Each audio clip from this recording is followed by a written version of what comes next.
Hello students, आज हम लेके आए हैं आपके जो साइंस का एग्ज़ाम है 2 तारीख को, उससे पहले जो MCQs केमिस्ट्री और बायो के चैप्टर्स के MCQs, इस वीडियो में केमिस्ट्री और बायो के जो MCQs जो बहुत इंपॉर्टेंट MCQs है वो हम करेंगे और फटाफट इन क्वेश्चंस को करेंगे। और एक बार ये रिवीजन के तौर पे आपके अच्छा सा रिवीजन हो जाएगा। जो आपके मल्टीपल चॉइस क्वेश्चंस 20 आते हैं उसमें से मैक्सिमम क्वेश्चंस इसी में आने इन्हीं क्वेश्चंस में से ही या इनसे रिलेटेड कॉन्सेप्ट से ही आते हैं।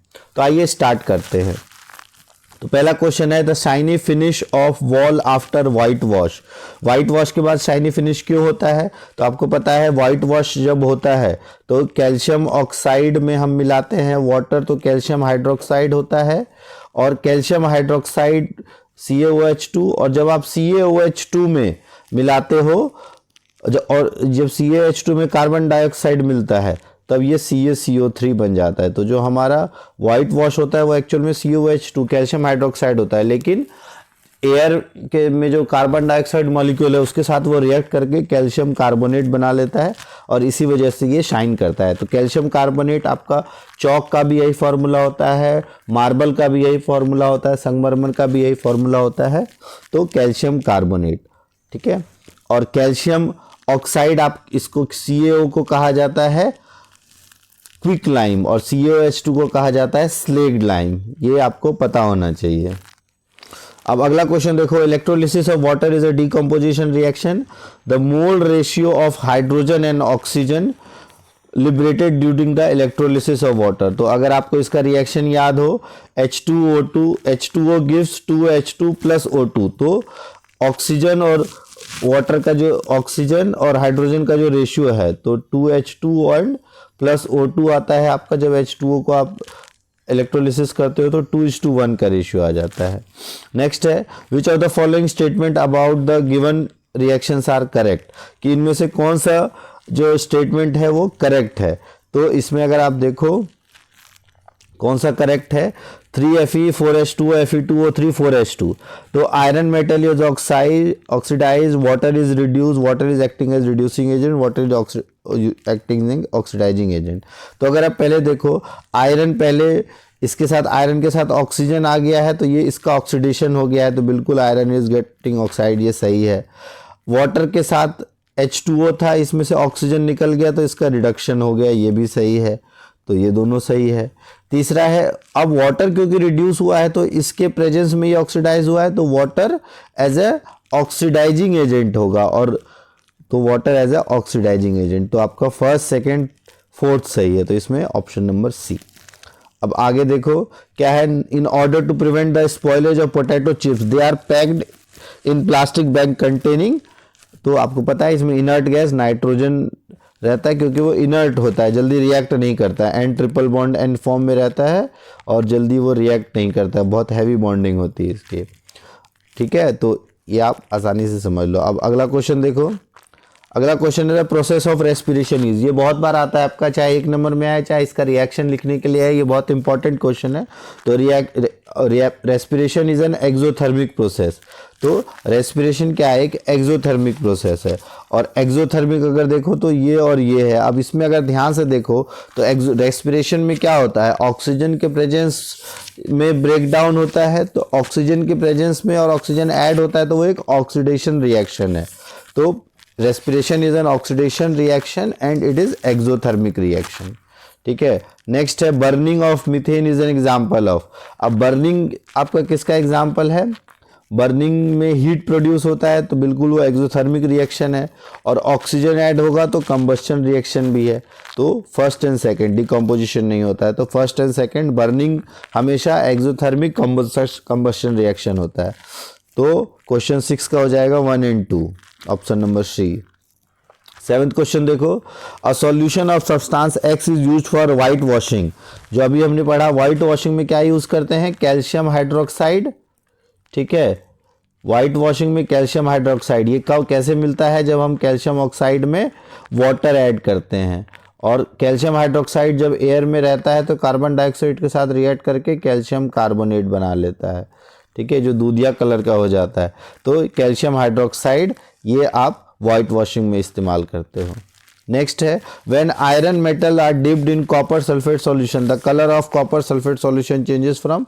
तो नॉर्मली जो आपका कॉपर सल्फेट सॉल्यूशन है वो ब्लू कलर का होता है, और जब इसको चेंज हो जाता है, जब इसमें आयरन नील डालते हैं तो वो ग्रीन कलर में चेंज हो जाता है। तो इसका आंसर हो जाएगा blue to green. Next question देखो, और ग्रीन क्यों बनता है यहाँ पे, ये आयरन सल्फेट FeSO4 बनने के कारण। तो आपसे ये भी पूछा सकता है FeSO4 का क्या कलर होता है, तो उसका कलर होता है ग्रीन। ठीक है, अब आगे देखो इसमें केमिकल रिएक्शन दिया है जिंक प्लस कॉपर सल्फेट, इसे जिंक सल्फेट और कॉपर बना है। तो अगर आप ध्यान से देखो तो जिंक ने क्या किया, कॉपर को डिस्प्लेस कर दिया है। तो इस तरह के रिएक्शन को कहा जाता है डिस्प्लेसमेंट रिएक्शन, और ये हमेशा रिएक्टिविटी सीरीज से रिलेटेड रिएक्शन है। जो ज़्यादा रिएक्टिव मेटल है वो लेस रिएक्टिव मेटल को डिस्प्लेस कर देता है, और ये क्वेश्चंस काफ़ी आते हैं। नेक्स्ट क्वेश्चन देखो, the valence equation for chemical reaction hydrogen plus chlorine gives hydrogen chloride. तो हाइड्रोजन के लिए होता है H2, क्लोरीन के लिए होता है Cl2। तो H2 प्लस Cl2 और HCl। अब इसको आप बस को बैलेंस करना है, तो यहाँ दो यहाँ दो लगा दो, तो 2HCl। तो इसका आंसर हो जाएगा ये। अब प्रैक्टिकल से रिलेटेड क्वेश्चंस अगर इस चैप्टर से देखें तो क्या है, on putting a drop of liquid on pH paper, a student observed a small patch of blue color on pH paper। तो अगर ब्लू कलर है तो वो आपको मोस्ट प्रोबेबली बेस होगा। तो इसमें से बेस देखो, वाटर H2O नहीं है, HCl नहीं है, NaOH है, ये H2SO4 तो एसिड है। नेक्स्ट है correct method of finding pH of the solution is. Correct method क्या होता है pH फाइंड करने का, हीट करते हैं सॉल्यूशन को टेस्ट ट्यूब में, और pH पेपर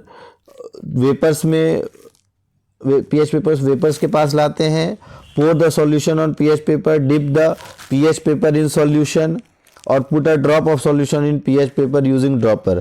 तो इसका सही आंसर है D, प्रॉपर ड्रॉप से हम एक pH पेपर के ऊपर सॉल्यूशन को डालते हैं। तो इसका सही आंसर है D। A colour obtained on pH paper, और ये CBSE 2011 का आया हुआ क्वेश्चन है, तो ध्यान से करना है। नेक्स्ट है colour obtained on pH paper for highly acidic basic and neutral solution. तो हाईली एसिडिक क्या होगा आपका, रेड, बेसिक होगा आपका ब्लू, और न्यूट्रल होगा ग्रीन। तो रेड ब्लू ग्रीन, ये आंसर आ जाएगा C।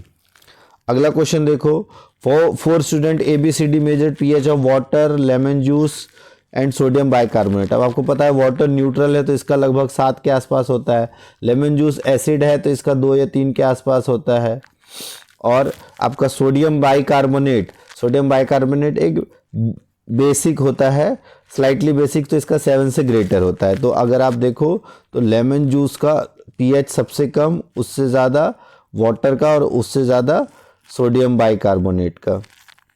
तो बस ये ऑर्डर आना चाहिए। तो लेमन जूस का जो, अब आपको pH की वैल्यू पूछिए डिक्रीजिंग ऑर्डर में, तो सबसे ज़्यादा किसकी होगी, सबसे पहले सोडियम बाइकार्बोनेट की। तो सोडियम बाइकार्बोनेट यहाँ है, उसके बाद वाटर और लेमन जूस। तो ये आंसर हो जाएगा C।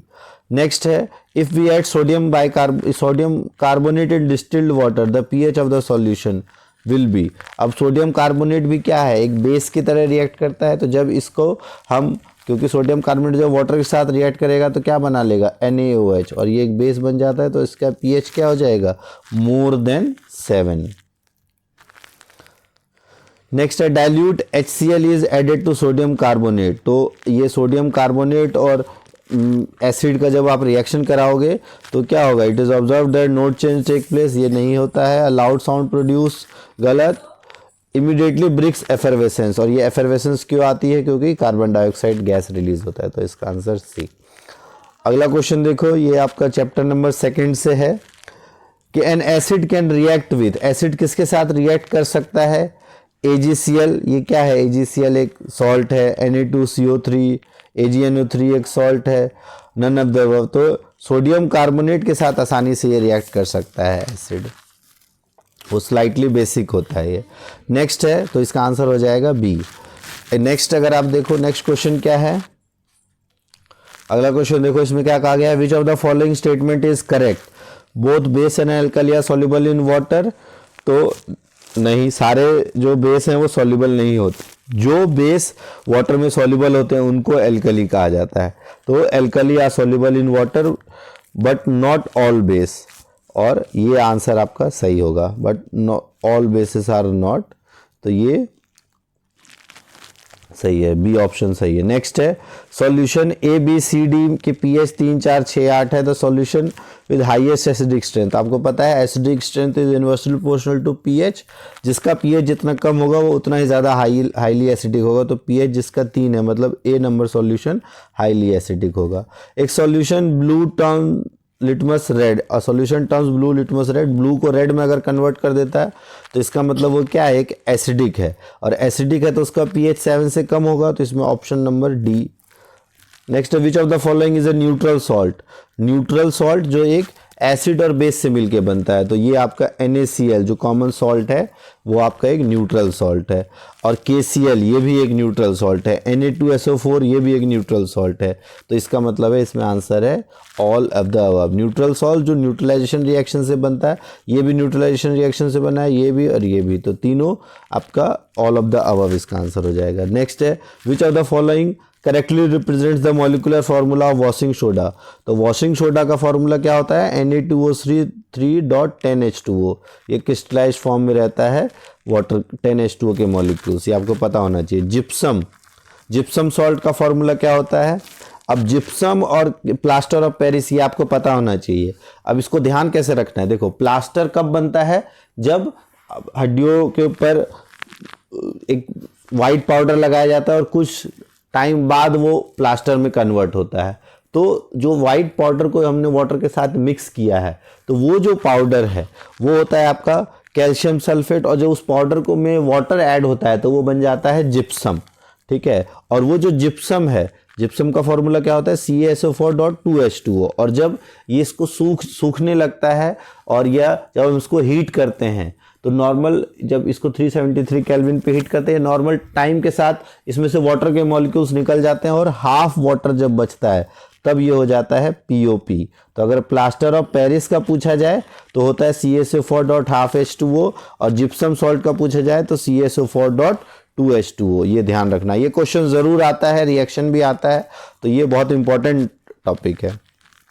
नेक्स्ट है which of this is use to making toy. तो प्लास्टर ऑफ पेरिस का इस्तेमाल किया जाता है टॉय बनाने के लिए, लेकिन प्लास्टर ऑफ पेरिस वो बाद में बनता है, पहले क्या होता है वो जिप्सम, तो इसका भी आंसर हो जाएगा जिप्सम।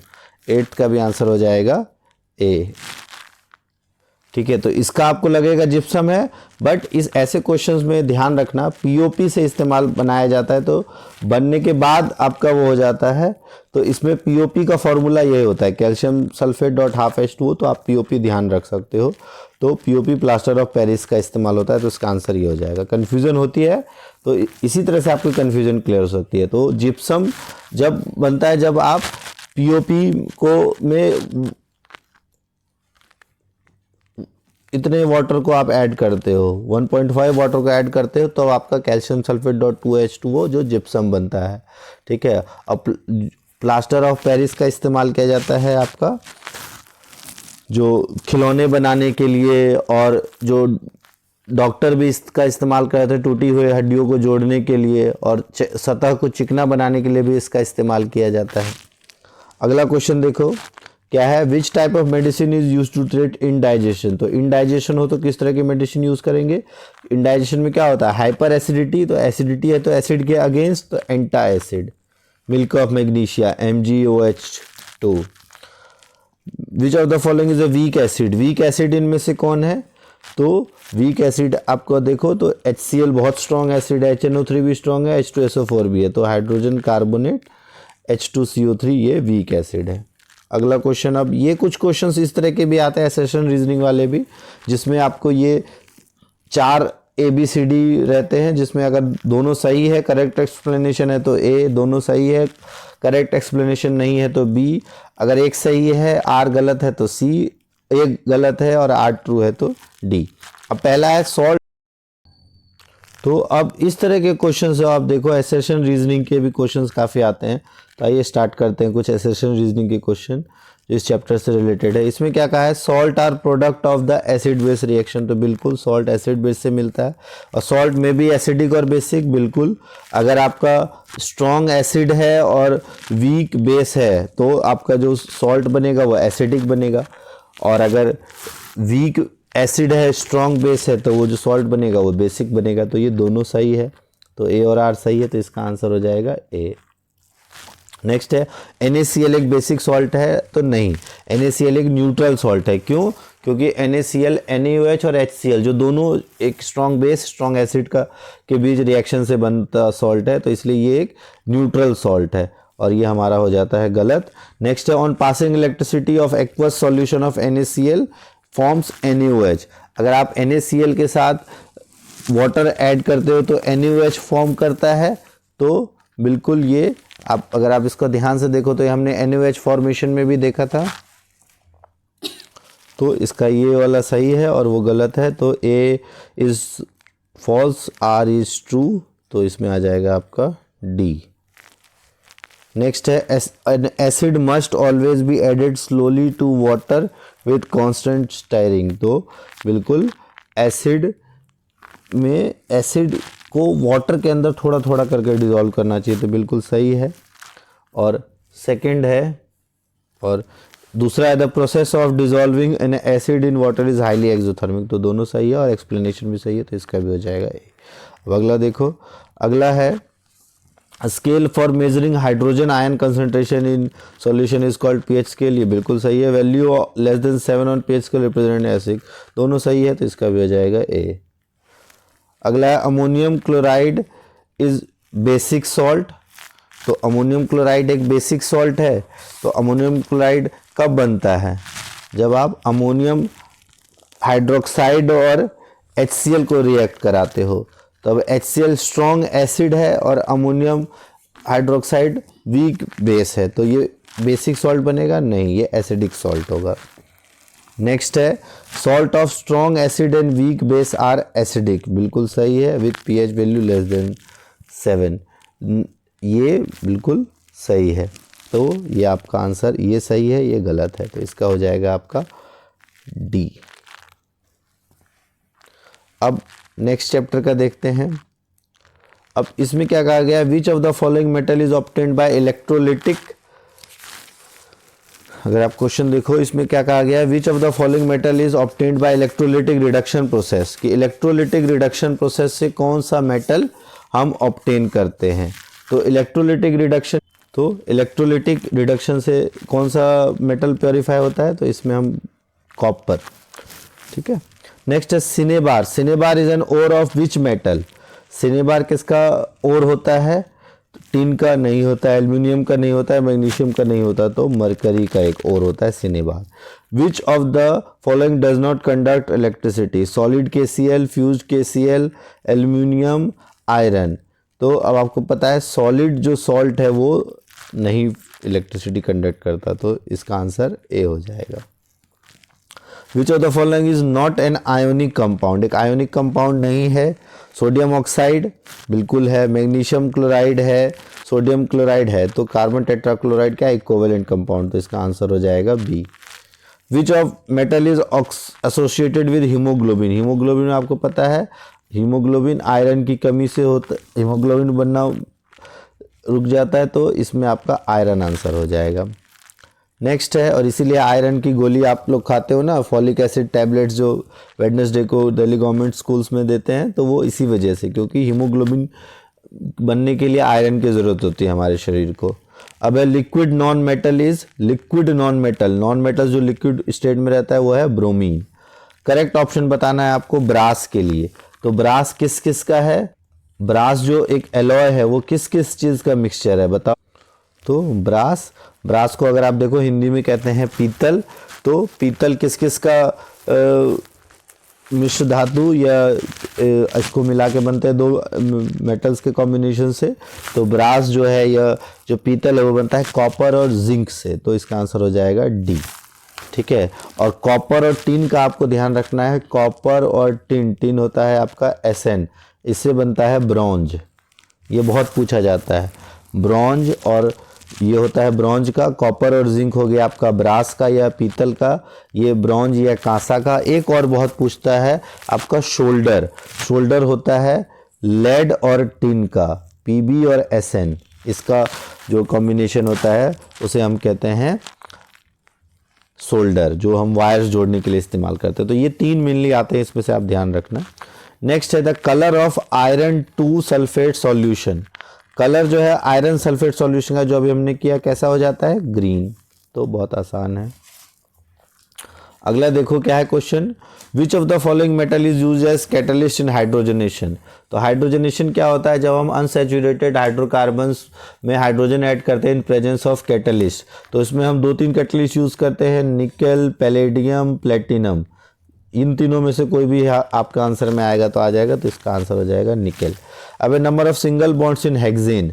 तो हेक्सेन क्या होता है, C6H14। तो इसमें आपको नंबर ऑफ सिंगल बॉन्ड्स बताने हैं कितने हैं।